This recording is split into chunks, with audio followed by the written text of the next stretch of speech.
The afternoon sun poured its gold through the glass walls of Harrison and Cole Industries, the most powerful real estate firm in the city. Inside, everything gleamed: marble floors, polished brass, and the faint hum of expensive silence. Richard Harrison, the founder, sat in his leather chair like a man who owned not only the building but the world beyond it. He had built his empire from nothing, one deal at a time, one sleepless night after another. To the public, he was a legend. To his employees, he was a storm you didn't want to stand too close to. But to his only son, Evan, he was just Dad, a word that often felt more like a memory than a reality. Evan was 24, kind-hearted, awkward, and completely unlike his father. He preferred sketching houses over selling them, volunteering at shelters instead of closing deals. Richard had always hoped his son would inherit his ruthless drive, but Evan had a different definition of success, one built on compassion, not competition. That difference, small at first, had grown into a canyon between them. The tension finally erupted the day Richard decided his son needed to earn respect the hard way. He sent Evan to work at one of the company's suburban construction sites, undercover, disguised as an ordinary intern. No one knew he was the boss's son. Richard thought it would toughen him up. If he wants to understand people, Richard told his board, let him start by being one of them. Evan agreed without protest. He wore old jeans, carried a dented lunchbox, and introduced himself simply as Evan. For the first time, he felt free. No bodyguards, no expectations, no headlines calling him the heir to the Harrison fortune.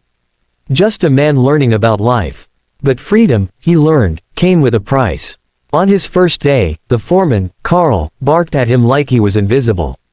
"You, new kid, move that cement, faster." The other workers laughed when Evan stumbled. He wasn't used to the heat or the heavy lifting. By lunch, his hands were blistered, his shirt soaked. He ate alone near the fence, watching others chat about families and bills and dreams. It struck him how little his father's wealth mattered here. Money couldn't buy belonging. For weeks, Evan worked quietly, never revealing who he was. He started bringing extra sandwiches to share with a man named Miguel, who had 2 kids and a wife battling cancer. When payday came, Evan secretly slipped part of his allowance into Miguel's lunch bag. It was the first time he felt rich without touching a dollar. Then, one stormy afternoon, everything changed. The site manager visited for inspection, a tall, sharp-tongued woman named Veronica. She was efficient but cold, obsessed with numbers more than people. When she saw Evan resting for a moment, wiping the rain from his eyes, she snapped, "Lazy already? You think you're paid to stand there?" Evan tried to explain that he had been lifting heavy beams all morning, but she cut him off. "Don't talk back. You're done here. Pack up your things." The other workers watched in silence. Miguel tried to speak up, but Veronica's glare silenced him. Evan stood there, drenched, humiliated, holding his soaked lunchbox. No one dared defend him. Meanwhile, across town, Richard was preparing for a surprise visit to the same construction site. He wanted to see for himself how his son was adapting. His driver dropped him off quietly, no announcement, no entourage. He expected to find Evan learning, maybe even thriving. But what he saw instead froze him to the bone. From his car window, Richard watched as Veronica yelled at a young man struggling to explain himself. Then, to his horror, he realized who that young man was. His son. Evan was standing in the mud, shoulders trembling, as the foreman grabbed his arm and pushed him toward the gate like a servant being thrown out.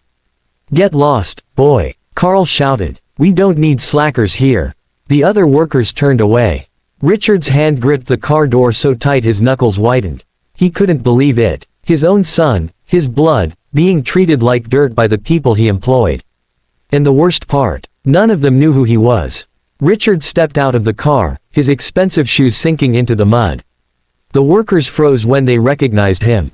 "Mr. Harrison," Veronica stammered, her voice trembling. He didn't answer her. He walked straight to his son. Evan looked up, eyes wide in shock. "Dad." The rain began to fall harder, cold and heavy. Richard's voice cracked. "Get back to work, everyone." No one moved. His tone grew sharper. "I said, now." They scattered like leaves in a storm. Richard turned to Veronica, his expression unreadable. "You fired him." I didn't know he was your son, sir," she stuttered. That's exactly the problem, Richard said quietly. You didn't need to know who he was to treat him with dignity. He looked at Carl. And you, did you think shoving someone made you a leader? Carl swallowed hard, his face pale. Richard took off his jacket and placed it around his son's shoulders. For the first time in years, there was no trace of pride in his voice, only sorrow. I wanted you to understand the world, son, he whispered. But I forgot to understand you. That moment spread through the site like fire through dry grass. No one had ever seen the billionaire so human, so vulnerable. He ordered the work to stop for the day. Then he did something that no one could have predicted. He called the team together under the half-built roof and said, "Every man and woman here deserves respect. Starting tomorrow, this site will pay every worker a fair wage increase. And there will be no more shouting, no more humiliation.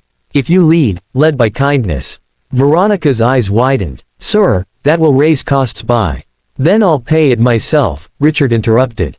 "No profit is worth the price of a man's dignity." He turned to Evan, voice trembling. "You taught me that without even knowing."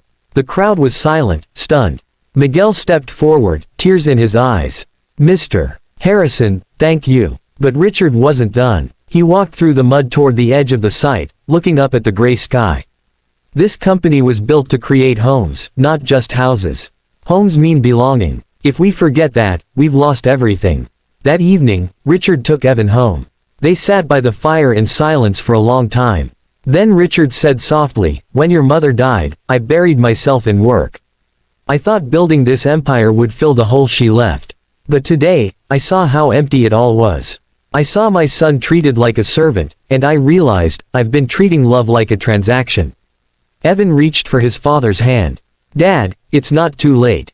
For the first time in years, Richard smiled, small, genuine, human. "Then help me change this company. Let's make it something that matters." Over the next months, Harrison and Cole transformed. Richard implemented employee education funds, healthcare, and housing support. He made sure every worker had a voice. The construction sites that once echoed with orders now rang with laughter. And at the heart of it all was Evan, no longer the quiet outcast, but the soul of the new vision. He introduced programs for the underprivileged, turned unused company land into community housing, and built shelters for the homeless. Reporters called it the Harrison Revolution, but inside the family, it was simply redemption. One afternoon, nearly a year later, the same workers from that rainy day gathered to celebrate the opening of a new housing complex. Built for struggling families. The ribbon-cutting ceremony was simple, no luxury cars, no velvet ropes. Just people whose lives had changed. As Richard stepped up to speak, he saw Miguel standing in the front row with his wife, now healthy, and their children smiling. His voice trembled as he began. "A long time ago, I thought wealth meant power. But real power," he said, looking at his son, "is the ability to lift others when they fall." Evan joined him on stage. The applause that followed was thunderous, not for a millionaire, not for a company, but for a father and son who finally found each other again through compassion. That night, as they walked home under the stars, Richard said quietly, "I used to think I was teaching you about business. But you taught me about life." Evan smiled. "Then I guess we both learned something priceless." The city lights shimmered in the distance like tiny miracles, and Richard realized that for the first time in his life, he wasn't chasing wealth, he was building legacy. Not of buildings or numbers, but of hearts touched, lives changed, and the lesson that humanity is the only fortune worth keeping. And somewhere, deep within him, the man who once measured worth in millions finally understood that the richest moment of his life had been the day he saw his son treated like a servant, and learned what it truly meant to serve.